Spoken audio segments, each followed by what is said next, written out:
আসসালামু আলাইকুম। Hi guys, দেখুন কমলা বাগান, আর দেখুন কমলা কীভাবে ধরছে, আল্লাহ ঢাইলা দিছে। এই যে দেখুন সব পেকে গেছে। আপনাদের কার কার লাগবে কমেন্টে জানাবেন। এই যে সেটা দেখাই ট্রিপবিলের রস বাইর হয়, যদি কারো লাগে তাহলে অর্ডার করবেন। পাঁচিল কামালপুর এবং আবদুল্লাপুর কলিমপুর কাটকাল ওইদিকে সবার কাছে পাঠিয়ে দেবো। ইটালিতে যারা আসতে চান তারা 25 সালে এগ্রিকালচার জমা দেবেন নভেম্বর ডিসেম্বরে।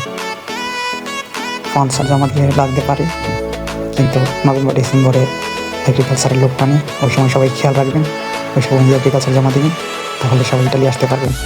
সবাই ভালো থাকবেন। আসসালামু আলাইকুম।